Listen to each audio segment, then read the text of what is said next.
Hello friends, स्वागत है आप लोगों का हमारे आज के इस वीडियो में। हम लोग पॉलिटी में भाग 4 देख रहे थे, जिसमें कि राज्य के नीति निर्देशक तत्वों के बारे में हम लोग पढ़ रहे थे। इसमें पिछले वीडियो में हम लोगों ने कुछ पढ़ा भी था और आगे आज हम लोग पढ़े। पिछले वीडियो में हम लोगों ने अनुच्छेद 36 से लेकर के 40 तक देखा था। अब आगे हम लोग 41 से आज देखेंगे। देखिए, पिछले वीडियो में जो हम लोगों ने पढ़ा था उसे एक बार फिर से रिकॉल कर लेते हैं ताकि हमें याद रहे। ठीक है, अनुच्छेद भाग 4 जो कि राज्य के नीति निर्देशक तत्व हैं। भाग 4 में राज्य के नीति निर्देशक तत्व हैं जो कि अनुच्छेद संख्या 36 से लेकर के 51 तक दिए गए हैं। 36 से लेकर के 51 तक दिए गए हैं। अनुच्छेद 36 में क्या था, तो राज्य की परिभाषा थी। अनुच्छेद 36 में क्या था, तो राज्य की परिभाषा। राज्य कौन कौन से हैं, तो सेंट्रल गवर्नमेंट, स्टेट गवर्नमेंट और लोकल गवर्नमेंट, यानी कि पंचायत और नगर पालिका। उसके बाद कुछ ऐसी संस्थाएं भी हैं जैसे electric board, ONGC, airport authority, ये सब क्या है, राज्य के अंतर्गत आते हैं। उसके बाद कहता है अनुच्छेद 37 कि आप न्यायालय में नहीं जा सकते हैं, इसके विरुद्ध आप न्यायालय में नहीं जा सकते हैं। उसके बाद आता है अनुच्छेद 38। अनुच्छेद 38 कहता है कि लोक कल्याण के लिए सामाजिक, आर्थिक और राजनीतिक 3 प्रकार के न्याय की बात करता है। सामाजिक, आर्थिक और राजनीतिक 3 प्रकार के न्याय की बात करता है। उसके बाद आता है अनुच्छेद 39। अनुच्छेद 39 कहता है कि स्त्री हो या पुरुष हो, समान काम का समान वेतन मिलना चाहिए। महिला हो या पुरुष हो, समान काम के लिए समान वेतन मिलना चाहिए। उसके बाद 39 का क में कहता है कि समान न्याय, सभी को एक समान न्याय मिलनी चाहिए और निःशुल्क विधि सहायता प्राप्त होनी चाहिए सभी को। ठीक है। उसके बाद अनुच्छेद 40 में कहता है कि पंचायतों के बारे में, पंचायतों के गठन के बारे में अनुच्छेद संख्या 40 में कहा गया है। ठीक है, तो ये हम लोगों ने पिछले वीडियो में पढ़ लिया था। अब आगे हम लोग पढ़ेंगे अनुच्छेद 41 से लेकर के आगे जो भी है उसे आज हम लोग कंप्लीट करेंगे। तो चलिए देखते हैं अनुच्छेद 41। अनुच्छेद 41 क्या कहता है कि कुछ दशाओं में सरकारी सहायता प्राप्त करने का अधिकार है। आपको कुछ दशाओं में सरकारी सहायता प्राप्त होगी। कौन कौन सी दशा है, तो बुढ़ापा, विकलांग और देखिए बुढ़ापा में यानी कि देखते होंगे वृद्धा पेंशन योजना आती है। एक वृद्धा पेंशन योजना है जिसमें बूढ़े बुजुर्ग लोगों को जिनकी आयु 60 प्लस हो गई है, 60 साल के बाद के लोगों को एक वृद्धा पेंशन दिया जाता है। तो ये किसके तहत, अनुच्छेद 41 के तहत सरकारी सहायता प्राप्त करने का आपको अधिकार है। तो आपको बुढ़ापा में आपको वृद्धा पेंशन दिया जाता है। उसके बाद विकलांगों के लिए व्यवस्था की गई है। कहा गया है कि विकलांगों को भी सहायता मिलनी चाहिए, तो इसके लिए इनको आप गाड़ी दिया जाता है, रिक्शा, और इनको विकलांगों के लिए भी पेंशन की व्यवस्था की गई है। तो इन्हें भी, विकलांगों को भी पेंशन दिया जाता है, विकलांगता पेंशन। तो ये सब क्या है कि कुछ दशाओं में आपको सरकारी सहायता प्राप्त होगी। उसके बाद है शिक्षा। अब देखिए, एक है प्रौढ़ शिक्षा के बारे में आप लोगों ने सुना होगा, जिसमें कि 60 साल से ऊपर के जो भी लोग हैं उन्हें शिक्षा दी जाती है। अब उनके बारे में जो रिटायर्ड हो गए, 60 साल जो जिनके पास अब कोई काम नहीं है, उनको कहा गया है कि उनको भी आप शिक्षित कीजिए, उनको भी शिक्षित कीजिए। तो इसके लिए प्रौढ़ शिक्षा का एक अभियान चलाया गया। इसके लिए प्रौढ़ शिक्षा का अभियान चलाया गया, जिनके तहत बूढ़े लोगों को भी शिक्षा दी जानी है। अब देखिए, हम लोग जब मैट्रिक में पढ़ रहे थे तो उस समय ये एक योजना आई थी कि आपको 10 लोगों को, 10 बूढ़े लोगों को पढ़ाना है, 10 बूढ़े लोगों को पढ़ाना है। इनको पढ़ाइए। इनके लिए किताब भी देती थी, किताब मिला था, हम लोग किताब भी दिए थे, किताब बांटे थे। इन लोगों को पढ़ाना था, 10 लोगों को पढ़ाइए। उसके बाद इन 10 लोगों का एग्जाम लिया जाएगा। एक जगह पे एग्जाम होगा, एग्जाम सेंटर पर आप इन 10 लोगों को ले जाइए, इनसे एग्जाम दिलवाइए। एग्जाम देने के बाद आपको जो है 10 नंबर मैट्रिक का जो रिजल्ट बनेगा, तो उस रिजल्ट में आपको 10 नंबर, ये प्रौढ़ शिक्षा, इसके तहत आपको 10 नंबर दिया जाएगा कि आपने 10 लोगों को पढ़ाया, शिक्षित किया है। इसके तहत लिए आपको 10 नंबर दिया जाएगा। ये सब किस लिए किया गया था, तो प्रौढ़ शिक्षा को बढ़ावा देने के लिए, इन लोगों को बूढ़े लोगों को पढ़ाने के लिए, इन लोगों को शिक्षित करने के लिए ये सब योजना बनाई गई थी। तो इसके तहत आपको प्रौढ़ शिक्षा दी जाती है। तो इसलिए कहा गया है कि कुछ दशाओं में सरकारी सहायता, बुढ़ापा में, विकलांगता में, इस सभी समय में आपको पेंशन दी जाती है, आपको शिक्षा की व्यवस्था आप लोगों के लिए की गई है। तो ये सब क्या है, सरकारी सहायता है। अब देखिए, उसके बाद आता है अनुच्छेद 42।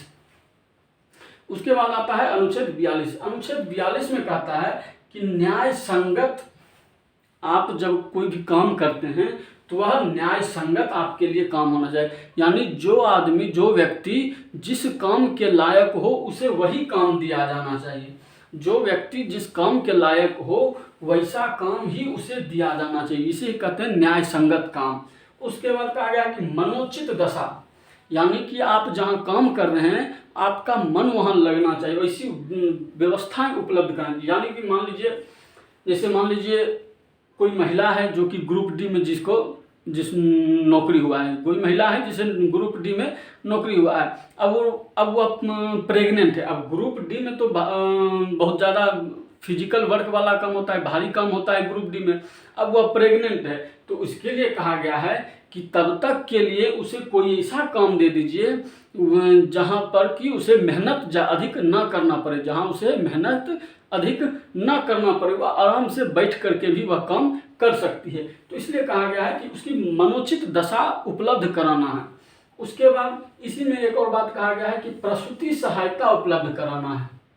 प्रसूति सहायता क्या, इसकी कहते हैं मैटरनिटी लीव, ठीक है। प्रसूति सहायता उपलब्ध कराना है। कब, किस साल, कैसे यह उपलब्ध कराना है? तो जब देखिए कोई महिला जब प्रेग्नेंट है, कोई महिला जब प्रेग्नेंट है तो उसको डिलीवरी से 3 महीना पहले आपको छुट्टी देना है। डिलीवरी से 3 महीना पहले आपको छुट्टी दे देना है ताकि वह अपना ख्याल रख सके, ठीक है। और उसके बाद डिलीवरी के बाद 3 महीना और छुट्टी देना है। डिलीवरी के बाद 3 महीना और छुट्टी देना है ताकि वह स्वस्थ हो सके, काम करने लायक हो सके। यानी कि डिलीवरी से 3 महीना पहले आपको उसे छुट्टी देना है और डिलीवरी के बाद भी 3 महीना उसे छुट्टी देना है ताकि वह स्वस्थ रह सके।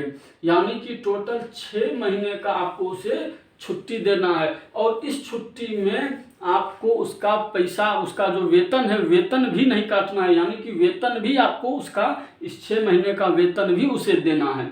इसे कहते हैं मैटरनिटी लीव, जो कि प्रेगनेंसी के दौरान दिया जाता है। कि आपको डिलीवरी से 3 महीना पहले छुट्टी मिलना है और डिलीवरी होने के बाद 3 महीना और छुट्टी मिलना है। यानी टोटल 6 महीने का छुट्टी आपको मिलेगा, जिसमें कि जिसका कि पैसा भी नहीं काटा जाएगा। यानी इस 6 महीने का जो आपका जो वेतन होगा, सैलरी होगी, वह भी आपको दी जाएगी, ठीक है। तो ये था अनुच्छेद 42, जिसमें कहा गया है कि आपको न्याय संगत काम मिलना चाहिए। यानी जिस काम को करने के लायक जो व्यक्ति है उसे वही काम देना चाहिए। मनोचित दशा उपलब्ध करानी है उसे, और उसके बाद उसे प्रसूति सहायता भी उपलब्ध कराना है। महिलाओं को प्रसूति सहायता भी उपलब्ध कराना है। ये है अनुच्छेद 42। उसके बाद अनुच्छेद 43 देखिए क्या कहता है। अनुच्छेद 43 कहता है निर्वाह योग्य मजदूरी देना। किसी व्यक्ति से यदि आप काम करवा रहे हैं तो उसे निर्वाह योग्य मजदूरी देना है।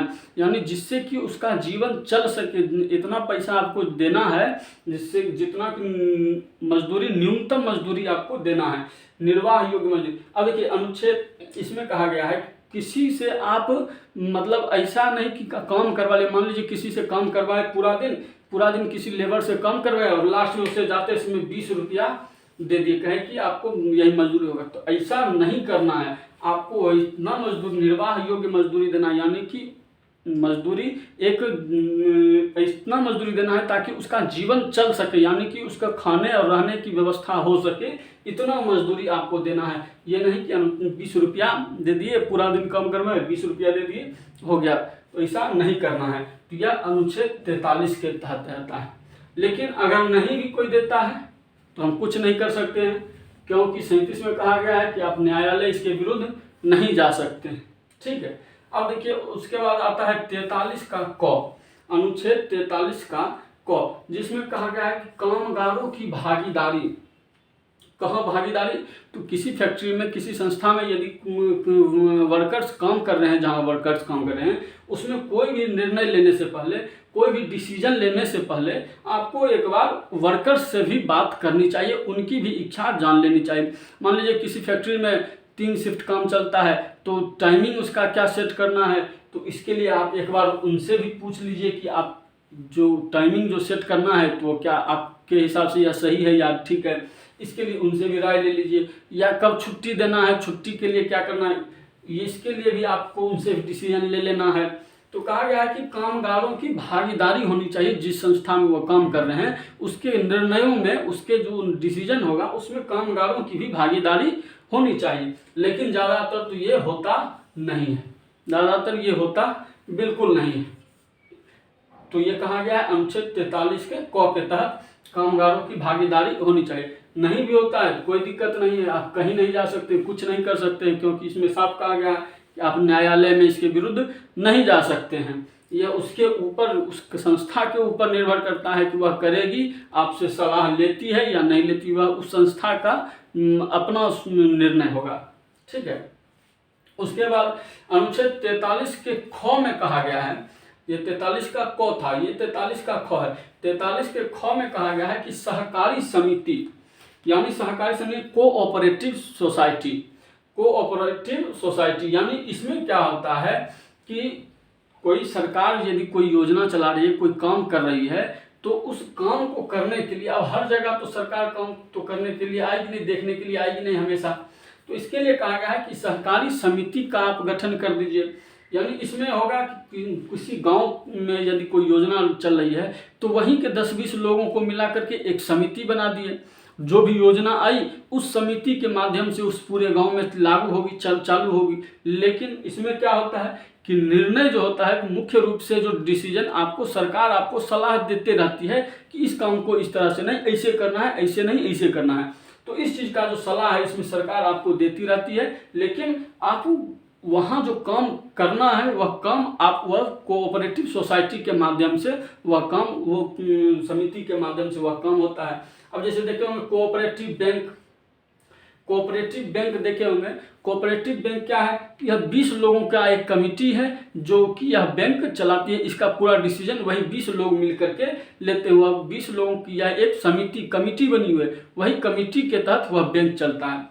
लेकिन इसमें क्या है, सरकार इनको सलाह देती रहती है कि आप इस तरह से नहीं, इस तरह से काम कीजिए, लोगों के सुविधा के लिए जो भी निर्णय लेना होता है तो सरकार उसमें अपनी सलाह देती है, उनको मार्गदर्शन करती है। लेकिन निर्णय जो होता है वह 20 लोगों के द्वारा ही लिया जाता है कि क्या करना है हमें। तो यह होता है सहकारी समिति, जिसमें सरकार की भी कुछ भागीदारी होती है, लेकिन और जनता की भी भागीदारी, दोनों को जब मिला करके कोई भागीदारी कुछ बनाया जाता है तो उसे कहा जाता है सहकारी समिति।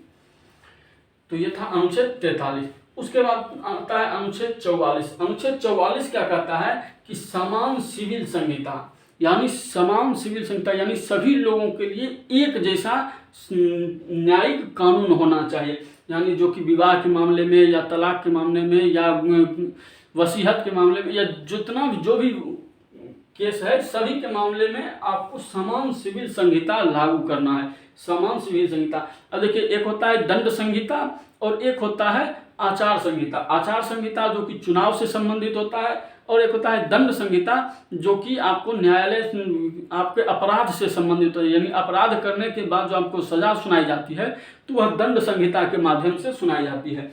और आचार संहिता जो चुनाव जिस दिन होना है किसी राज्य में या देश में, तो उससे 24 घंटे या 48 घंटे पहले आपको अपना प्रचार बंद कर देना है, उसे कहते हैं आचार संहिता, जो कि चुनाव से संबंधित। और यह है समान सिविल संहिता। सिविल संहिता में सिविल जितना भी कोर्ट का मामला है वह सभी इस समान सिविल संहिता के तहत चलेगा। यानी कि भारत का जितना भी नागरिक है, चाहे वो हिंदू हो, मुस्लिम हो, बौद्ध हो, जैन हो, ईसाई हो, जितने भी सभी धर्मों के लिए एक कानून होगा। सभी धर्मों के लिए विवाह से संबंधित कानून हो, तलाक से संबंधित कानून हो, वसीयत से संबंधित कानून हो, जो भी कानून होगा सभी के लिए एक समान कानून होगा। ठीक है। देखिए अभी वर्तमान में क्या है, इसमें अभी वर्तमान में जो भारत में कानून है, सिविल संहिता, सिविल कानून जो भी है भारत में, उसमें क्या है कि हिंदू के लिए अलग कानून है और मुस्लिमों के लिए उनका कानून, इसमें हिंदुओं के लिए धार्मिक रूप से अलग कानून दिया गया है और मुसलमानों के लिए एक अलग कानून है, जिसके तहत हिंदुओं, जिसमें अनुच्छेद 12 के तहत ही कहा गया है कि हिंदू और मुस्लिम, अनुच्छेद 13 के तहत कहा गया है कि हिंदू और मुस्लिम सभी के लिए अपना अलग अलग कानून होगा। आप अपने कानून के हिसाब से शादी कर रहे हैं, विवाह कर रहे हैं, जो भी कर रहे हैं, वसीयत बना रहे हैं, जो भी कर रहे हैं आप अपने कानून के हिसाब से कर रहे हैं। मुस्लिमों को लिए कहा गया है वह अपने हिसाब से शादी कर रहे हैं अपने कानून के हिसाब से, ठीक है। इसके लिए कहा गया है कि इन सभी को एक करना है, कोई किसी के लिए अलग अलग कानून नहीं होगा, बल्कि सभी के लिए एक समान भारत में कानून होगा, एक ही कानून होगा जो कि हिंदू पर भी लागू होगा, मुस्लिम पर भी लागू होगा, चाहे वह बौद्ध हो तो उन पर भी लागू होगा, क्रिश्चियन है तो उन पर लागू, सभी के लिए एक सिविल एक कानून होगा। इसी को कहा गया है कि समान सिविल संहिता। इन लोगों के लिए एक पर्सनल लॉ अभी वर्तमान में लागू है और समान सिविल संहिता भारत में सरकार लाने की कोशिश कर रही है। अब जो है सरकार भारत में एक समान सिविल संहिता लाएगी और कुछ समय में ही आपको समान सिविल संहिता भारत में आ जाएगा। ये उस समय आज़ादी के समय इसलिए नहीं लाया गया था क्योंकि आज़ादी के समय हिंदू और मुस्लिमों में बहुत दंगे हो रहे थे। उस समय अगर लाया जाता तो ये दंगे और अधिक भड़क सकते थे और अधिक हो सकते थे, इसलिए उस समय इसे नहीं लाया गया और कहा गया कि जब सरकार की इच्छा होगी तो वह इसे अपना लागू कर सकती है पूरे भारत में। अभी इन हिंदू के लिए अलग एक पर्सनल लॉ है, मुस्लिमों के लिए एक अलग पर्सनल लॉ है, ठीक है। लेकिन जब अब जो सिविल संहिता आएगा तो इसमें इन दोनों का पर्सनल लॉ समाप्त हो जाएगा और एक कानून सभी के लिए चलेगा। तो ये था अनुच्छेद 44। अब देखिए अनुच्छेद 45 क्या कहता है। अनुच्छेद 45 कहता है 6 से लेकर के 14 वर्ष तक के बच्चों को प्राथमिक शिक्षा उपलब्ध कराएगी सरकार। 6 से लेकर के 14 वर्ष तक के जितने भी बच्चे हैं उन सभी को प्राथमिक शिक्षा सरकार उपलब्ध कराएगी। अब हायर एजुकेशन तो इन्हें उपलब्ध नहीं करा सकते। 14 साल तक के बच्चे कोई सा तो है ना कि बीएड करा दिए, बीटेक करा दिए, एमटेक करा दिए, तो इनको एक प्राथमिक शिक्षा ही 14 वर्ष तक के बच्चों को दी जाती है। तो इसके लिए कहा गया है कि आप प्राथमिक शिक्षा उपलब्ध कराइएगा। इसे इसमें इसलिए रखा गया क्योंकि जिस समय भारत आज़ाद हुआ था उस समय भारत के पास इतना पैसा ही नहीं था कि वह सभी 6 से लेकर के 14 वर्ष तक के सभी बच्चों को मुफ्त में प्राथमिक शिक्षा उपलब्ध करा सके। इसलिए इसको भाग 4 में रख दिया गया था राज्य के नीति निर्देशक तत्व में। लेकिन भारत के पास जैसे ही पैसा आया तो इसने 86वां संविधान संशोधन 2002 के द्वारा इसको अनुच्छेद 21 के क में ला करके मूल अधिकार बना दिया। इसको राज्य के नीति निर्देशक तत्व से उठा करके अनुच्छेद 21 के क में ले जाकर के इसे मूल अधिकार बना दिया है। अब जो है 6 से लेकर के 14 वर्ष तक के बच्चों को प्राथमिक शिक्षा देना सरकार का मूल प्राप्त करना यह हमारा बच्चों का मूल अधिकार है। अगर नहीं प्राप्त हो पा रहा है, नहीं आपको सरकार दे रही है, तो आप सुप्रीम कोर्ट में जाकर के अपने मूल अधिकार के हनन के खिलाफ आप केस कर सकते हैं, आप याचिका दायर कर सकते हैं। इसी में एक और बात कहा गया है, 6 से लेकर के 14 वर्ष तक के बच्चों को तो आप पर शिक्षा दीजिएगा है 6 वर्ष के बाद, लेकिन 6 वर्ष से पहले यानी बच्चा के जन्म लेने से 6 वर्ष की आयु तक, जिस दिन बच्चे का जन्म हुआ उस दिन से लेकर के 6 वर्ष की आयु तक सरकार उनके स्वास्थ्य का ध्यान रखेगी। बच्चे के जन्म से लेकर के 6 वर्ष की आयु तक उसके स्वास्थ्य का भी ध्यान सरकार रखेगी। इसी के तहत देखते होंगे कि आप बच्चों को पोलियो का टीका दिया जाता है, खसरे का, इस सब का आपको टीका लगाया जाता है, पोलियो ड्रॉप पिलाया जाता है। ये सब किस लिए? तो 6 वर्ष तक के बच्चों को उसके स्वास्थ्य का ध्यान, जैसे ही देखते होंगे बच्चे का जन्म होता है तो आंगनबाड़ी केंद्र में उसे ले जाकर के कई सारा टीका लगवाया जाता है, पोलियो का, खसरा का, चेचक का, इस सब का टीका लगवाया जाता है बच्चों को। तो किस लिए, किसके तहत? इसी के तहत कि सरकार आपके बच्चों को जन्म से लेकर के 6 वर्ष की आयु तक के बच्चों के स्वास्थ्य का ध्यान सरकार रखेगी। ठीक है। उसके बाद आता है अनुच्छेद 46।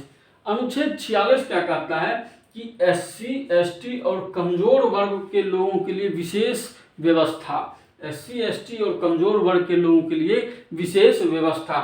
इसमें देखिए आप SC और ST इन लोगों को आरक्षण दिया जाता है। इसी में आरक्षण का बात आता है कि SC, ST के लिए विशेष व्यवस्था की गई है। SC और ST के लिए विशेष व्यवस्था तो की गई कि उन्हें आरक्षण दी जा रही है, आरक्षण दिया जा रहा है इनके लिए। तो ये क्या है, इसके लिए एक विशेष व्यवस्था के तहत इन्हें अनुच्छेद 46 में जो का बात कहा गया है उसके तहत इन्हें आरक्षण दिया जा रहा है। लेकिन यहाँ पर एक और शब्द था कमजोर वर्गों के लिए, तो जो कि अभी तक वर्तमान में जो कि यह लागू नहीं था कि कमजोर वर्ग के लोगों के लिए आरक्षण की व्यवस्था, तो यह व्यवस्था लागू नहीं थी। यहाँ सिर्फ SC और ST के लिए विशेष रूप से लागू था आरक्षण की व्यवस्था, कमजोर वर्ग के लोगों के लिए लागू नहीं थी। लेकिन अब इनके लिए भी लागू हो गई है कि जो कमजोर वर्ग के लोग हैं उन्हें भी आरक्षण दिया जाएगा। अब उन्हें भी आरक्षण दिया जा रहा है। नरेंद्र मोदी की जब सरकार बनी तो उन्होंने कमजोर वर्ग के लोगों के लिए भी आरक्षण की व्यवस्था की, जिसके तहत अभी सभी लोग, लगभग सभी लोगों को जो भी कमजोर वर्ग के अंतर्गत आते हैं, जिनकी भी आर्थिक स्थिति सही नहीं है, उन्हें आरक्षण अब दिया जा रहा है, उन्हें भी आरक्षण दिया जा रहा है। तो इसी में कहा गया है अनुच्छेद 46 में कि SC हो, ST हो और कमजोर वर्ग के लोगों के लिए विशेष व्यवस्था करेगी। कौन? तो सरकार इसके लिए विशेष व्यवस्था करेगी, जैसे उन्हें किसी हर क्षेत्र में, किसी भी क्षेत्र में उन्हें आरक्षण की व्यवस्था देगी ताकि वह आगे बढ़ सके। तो यह किसके तहत? अनुच्छेद 46 के तहत था। उसके बाद आता है अनुच्छेद 47। अनुच्छेद 47 क्या करता है कि पोषाहार, उपयुक्त पोषाहार व्यवस्था कराएगी आप लोगों के लिए। तो जिसके तहत आप लोग देखते होंगे कि मिडिल स्कूल में मिड डे मील की व्यवस्था होती है। इसी के तहत पोषाहार के तहत बच्चों के लिए स्कूल में मिड डे मील की व्यवस्था की गई है। यह किस लिए कहता है कि बच्चों के स्वास्थ्य को बेहतर बनाए रखने के लिए उन्हें पोषाहार देना जरूरी है, उन्हें उचित भोजन की व्यवस्था उनके लिए कराना है।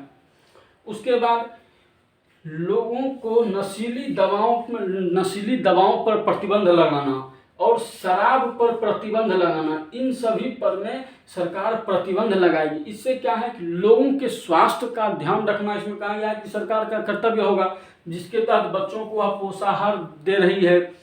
नशीली दवाओं को बंद करवा करके लोगों के स्वास्थ्य को सही रखा जा सकता है।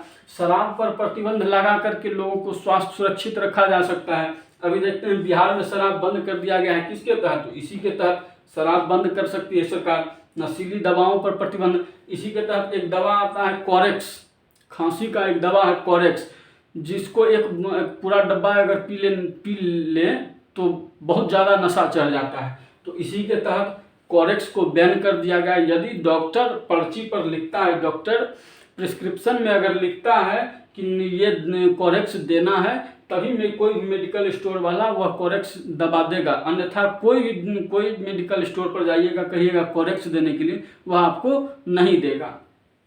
किसके तहत? तो अनुच्छेद 47 के तहत नशीली दवाओं पर प्रतिबंध, शराब पर प्रतिबंध। आपको दवा मिलेगी, नशीली दवा मिल सकती है, लेकिन यदि डॉक्टर अगर प्रिस्क्रिप्शन पर लिख दिया है कि हाँ इसके लिए यह दवा जरूरी है इसके इलाज के लिए, तभी वह दवा आपको मिलेगी, अन्यथा वह दवा आपको नहीं मिल सकती है। शराब पर प्रतिबंध लगा सकती है सरकार। अभी बिहार सरकार शराब पर प्रतिबंध लगाए हुए हैं। अन्य और भी स्टेट हैं, इच्छा होगी तो वह लगाएगा, नहीं इच्छा होगी नहीं लगाएगा। क्यों? क्योंकि यह भाग 4 में दिया गया है और भाग 4 के बारे में कहा गया है कि इसके विरुद्ध में आप न्यायालय नहीं जा सकते हैं। यह सरकार के अपने इच्छा के ऊपर है कि भाई लागू करे इन चीज़ों को या ना लागू करे, ये इनकी अपनी इच्छा के ऊपर निर्भर है। तो अभी हम लोगों ने अनुच्छेद 47 तक देखा है। फिर से एक बार शुरू से लेकर के 47 तक देख लेते हैं। आगे जो बचा हुआ है हमारा 48 का क, 49, 50 और 51, ये 5 अनुच्छेद बचे हुए, 5 अनुच्छेद, इनको अब हम लोग अगले वीडियो में देखेंगे। एक बार फिर से इसको हम शुरू से लास्ट तक पढ़ लेते हैं ताकि हमें याद रहे, ध्यान में बना रहे। भाग 4 में क्या है? तो राज्य का नीति निर्देशक तत्व, अनुच्छेद संख्या 36 से लेकर 51 तक। 36 क्या कहता है कि राज्य के परिभाषा, यानी राज्य कौन कौन से हैं। 37 क्या कहता है कि इसके विरुद्ध आप न्यायालय में नहीं जा सकते हैं। 38 क्या कहता है? 3 प्रकार के न्याय, कौन कौन से न्याय? सामाजिक, आर्थिक और राजनीतिक 3 प्रकार के न्याय की बात करता है। उसके बाद 39 क्या करता है? तो महिला और पुरुष के बीच समान काम के लिए समान वेतन की व्यवस्था करता है। 39 का क क्या कहता है कि समान न्याय और सभी को निःशुल्क विधि सहायता उपलब्ध कराएगी सरकार, इसके लिए कहता है 39 का क। 40 क्या कहता है कि पंचायतों के गठन के बारे में दिया गया है।